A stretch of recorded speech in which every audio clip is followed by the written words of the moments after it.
क्या है, क्या होता है ड्यूरिंग प्यूबर्टी आपकी कब आती है? 12th स्टेज के बाद, मतलब पहले क्या, अब तो लड़कियों को जनरली 10th एज की हो रही है, 8th एज की हो रही है, तब तक ही उनको मेंस्ट्रुअल स्टार्ट हो जा रहा है। क्यों? क्योंकि इन्वायरमेंटल चेंजेस आ रहे हैं, ठीक है, मोबाइल फ़ोन का यूजेस ज़्यादा हो रहा है, तो वो सारी चीज़ें बहुत इम्पैक्ट डालती हैं आपके शरीर पे। तो that's why during puberty release of GnRH from hypothalamus, GnRH gonadotropin releasing hormone, ठीक है। वो हमेशा, ये सब मैंने आपको इतनी बार बताया कि रट गया हुआ। एक्ट्स ऑन एंटीरियर पिट्यूटरी, ठीक है, किस पे एक्ट करेगी? एंटीरियर पिट्यूटरी पे एक्ट करेगी। कौन? GnRH। रिलीज ऑफ GnRH से कौन सा हार्मोन रिलीज होता है? Gonadotropin hormone, follicle stimulating hormone and LH। इन्हीं दोनों का रोल मेनली आ रहा है आपका फीमेल रिप्रोडक्टिव सिस्टम में एंड मेल रिप्रोडक्टिव सिस्टम। तो इसको तो आप भूलिए मत, इन दोनों हार्मोन को, ठीक है। Release of estrogen and progesterone, जब ये रिलीज होते हैं तो आपके एस्ट्रोजन एंड प्रोजेस्टेरोन भी रिलीज करते हैं। एस्ट्रोजन क्या करता है? ग्रेफिन फॉलिकल्स को स्टिमुलेट करने में वर्क करता है, जो भी फॉलिकुलर स्टेजेस को मेंटेन करने में हेल्प रोल प्ले कर रहा है। प्रोजेस्टेरोन क्या करता है? कॉर्पस ल्यूटियम से आपका प्रोजेस्टेरोन रिलीज हो रहा है, ठीक है।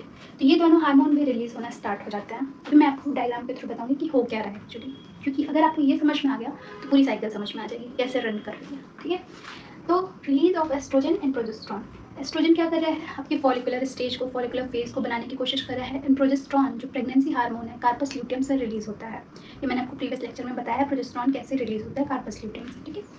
तो target endometrium lining of uterus, ये दोनों हार्मोन जो है क्या करेंगे? एंडोमेट्रियम लाइनिंग ऑफ यूट्रस को बनाए रखें। अगर प्रोजेस्टेरोन रिलीज हो रहा है तो वो लाइनिंग आपकी एंडोमेट्रियम लाइनिंग, इसको ध्यान से समझिएगा, एंडोमेट्रियम लाइनिंग, अगर प्रोजेस्टेरोन रिलीज हो रहा है प्रॉपरली तो एंडोमेट्रियम लाइनिंग बनी रहेगी, आप प्रेगनेंसी के चांसेस हो जाते हैं वहाँ पे, ठीक है, आप प्रेग्नेंट हो सकते हो जब भी प्रोजेस्टेरोन, पी से याद रखिए, पी से प्रेगनेंसी, ठीक है।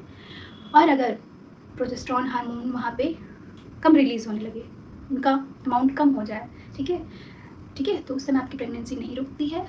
क्या होता है? वो जो लाइनिंग होती है एंडोमेट्रियम की, वो शेड ऑफ हो जाती है, निकलने लगती है, रिलीज होने लगती है ब्लड के फॉर्म में। तो कभी कभी किसी को क्लॉट्स भी आते हैं, ठीक है, जब वो लाइनिंग बहुत थिक हो जाती है तो उसमें पेन भी बहुत ज़्यादा होता है। तो लोगों को लगता है, देखिए सबकी बॉडी क्या होती है, सारी फीमेल्स में सबकी बॉडी अलग अलग है, ठीक है। तो किसी को पेन बहुत ज़्यादा होता है, किसी को पेन बहुत कम होता है, क्योंकि सबकी बॉडी में हार्मोन्स का कॉन्सेंट्रेशन अलग अलग है। तो किसी को पेन बहुत आता है, उसको जज मत कीजिए कि वो पीरियड में ऐसे रहती है, वैसे रहती है, दर्द होता है उसे बहुत है, कुछ करती नहीं है। भाई उसकी सिचुएशन आप समझिए ना, पूरा एक टिश्यू आपकी बॉडी से रिलीज़ हो रहा है ब्लड के फॉर्म में, ठीक है। ऑब्वियसली आपको डिस्कम्फर्ट बहुत ज़्यादा होगा, ठीक है। तो इस चीज़ में किसी को जज नहीं करना चाहिए, ओके, मेरे हिसाब से। तो देखिए, target endometrium lining of uterus, shedding of uterus endometrium, ठीक है। जब आपका प्रोजेस्टेरोन कम रिलीज हो रहा है कार्पस ल्यूटियम से, तो ये हो जाएगा आपका यूट्रस शेड कर देगा।